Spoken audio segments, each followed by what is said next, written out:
Lectura de Ángel correspondiente al lunes de la semana que, como es costumbre ya, afirmo que laboralmente hablando, hoy comienza esta semana. Lunes 2 de septiembre, el mes de la patria suele decirse, del año 2024. No sé cómo comenzar este comentario. ¿Por qué razón? Muy simple. Lo de ayer en la Plaza de la Constitución y algunas cosas previas a ese acto y algunas otras posteriores al mismo son, para ponerlo de manera sencilla, el fin de una era y el principio de otra. Algunos dirán que no es tan exacto, pero me explico. Me ha tocado en algunos casos leer la historia de nuestro país y de algunos otros. Encontrarme con situaciones parecidas a las de ayer, donde la masa amorfa, ignorante, manipulada y cooptada, babea y loa sin medida alguna, y mucho menos sin analizar las razones por las cuales están haciendo eso. Loan al opresor, loan al que los llevará a la destrucción. Así fue, para no irnos más lejos, al siglo XIX o aún más antes. Pero si analizamos el siglo XX, veremos las multitudes babeantes ante un asesino, un dictador como Joseph Vissarionovich Stalin, ante uno similar, pero asesino en mayor proporción, en cuanto al número se refiere, de Mao Zedong. Luego tendríamos en Europa de la Segunda Guerra Mundial, tendríamos por un lado a Hitler y Mussolini, tendríamos en algunos otros países, ¿qué les diré?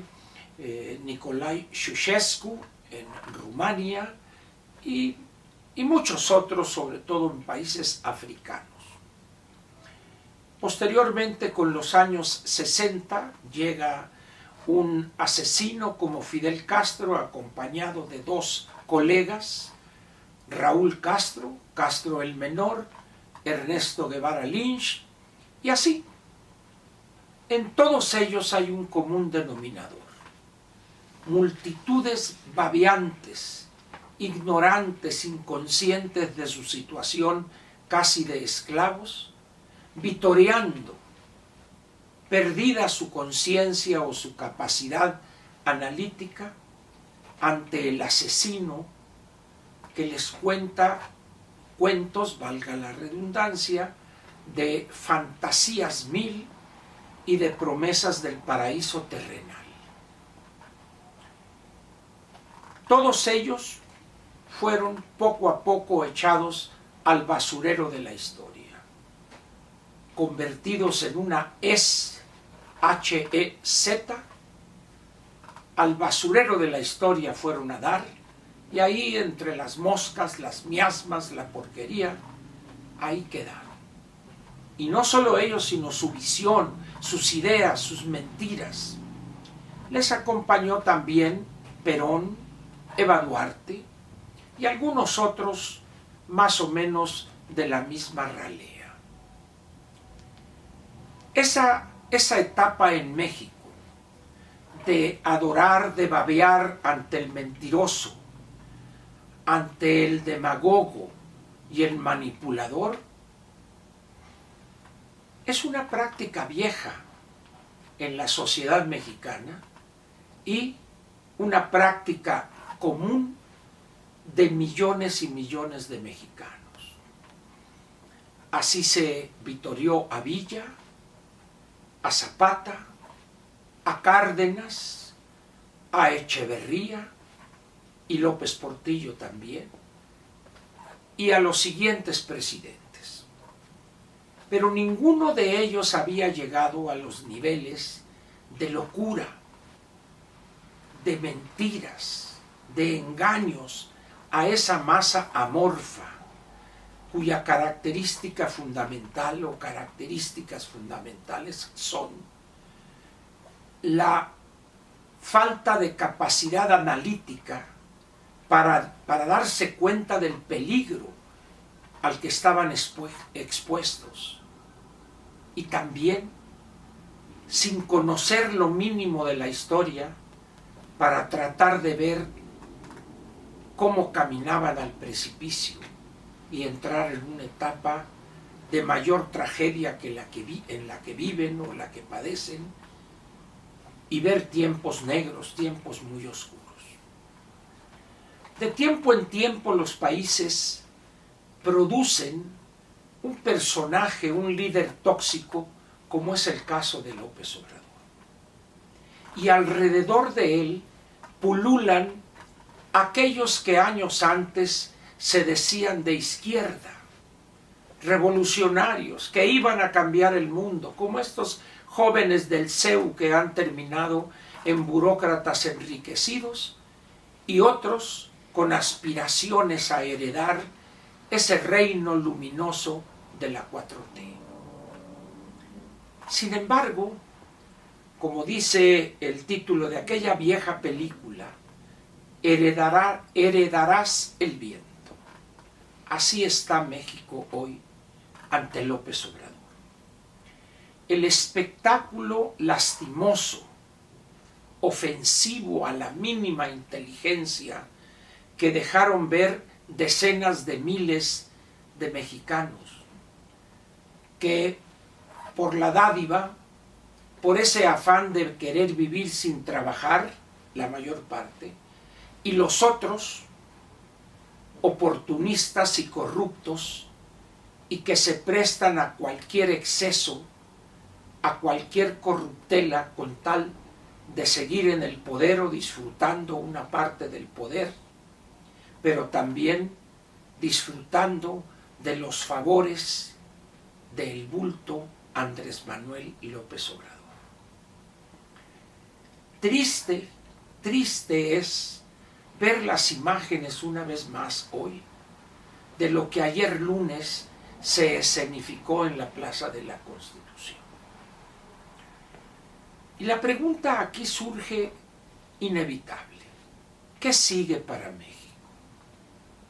Para esta clase de México, donde el sinvergüenza se arropa con un lenguaje pseudoizquierdista, se arroga el título de salvador del pueblo y conduce a una etapa negra de este sufrido país, sin reparar en los costos, en las muertes por incapacidad, por desidia, por esa miseria humana que caracteriza no solo al bulto López Obrador, sino a la casi totalidad de los que lo rodean. Verlos ahí disfrutar los mejores lugares frente al demagogo, que en una tribuna o en un templete, como si estuviera en un acto hitleriano, la verdad es que ofende. Pero más ofende esa falta de disposición elemental mínima a gritarle mentiroso, estafador. ¿Cómo es posible que aquellos que son los principales perjudicados en materia de los servicios de salud, de la megafarmacia, del seguro del bienestar que vino a sustituir al seguro popular, aplauden, babean ante él? ¿Qué hacer ante esa situación? Por desgracia, nada ahorita. Ayer también vi la contraparte de ese acto de abyección y servilismo. Jóvenes estudiantes salir a la calle a dar una muestra de civismo y de decisión para defender lo poco que ha dejado este gobierno de México. México, y discrepo ahí del doctor Krause cuando dijo en su columna de ayer o en su colaboración de ayer, la patria traicionada o nación traicionada, me interesa la parte del adjetivo, traicionada, no. López a nadie ha traicionado, a nadie ha engañado. López ha sido desde etapa juvenil un delincuente, un asesino, un violador sistemático y permanente de la ley, un traidor, un mentiroso, un arribista, un hombre sin valores que utiliza a los que le sirven y luego les da una patada en el trasero y los avienta lejos. Siempre ha sido así. Nadie puede llamarse a engaño. Es más, nadie debería llamarse a engaño. Entiendo la posición de los miserables que con la mano extendida piensan que serán felices con esa dádiva miserable. Mañana, pasado, el año que entra, seguirán en ese nivel. Porque López nunca se ha propuesto acabar con esa situación o al menos desarrollar políticas públicas que tiendan a sentar las bases para que esos millones de miserables que viven, valga la redundancia, una vida paupérrima, cambien su situación. Eso no le interesa, ni le ha interesado, ni le va a interesar jamás a López mientras viva, pero a sus herederos que hoy festinan su llegada al poder, tampoco les va a interesar. Por eso digo, ayer se cerró una etapa y comienza una etapa donde los niveles de ignominia, de servilismo, de abyección, de arrastrarse, no tiene parangón en la historia moderna de México. Hubo demagogia cuando Cárdenas, cuando Echeverría, sin duda alguna, pero los niveles que ha alcanzado esa demagogia, esa estructura de mentiras, no tiene parangón, no tiene par en la historia moderna de México. Esos que hoy babean ante López Obrador, los que ayer en el Zócalo, felices, no tardarán mucho en ver la otra cara de la moneda. La crisis económica, la inestabilidad política, y donde estas dádivas de hoy serán la cadena que los oprimirá en fecha próxima. Disfruten mientras puedan y sueñen con ese sistema de salud no igual, mejor que el de Dinamarca, y sepan solo una cosa: deben preguntarle a quien sepa cuál es el porcentaje de impuestos que paga el contribuyente en Dinamarca para que dejen de hacerse ilusiones de ese sistema que dice él construyó y que es simplemente una burbuja. Que les aproveche, señores, que a partir de ya van a empezar a vivir lo bueno de esas mentiras, de esa demagogia. Otra vez que les aproveche. Nos vemos mañana martes aquí en la Mañanera de Ángel. Gracias.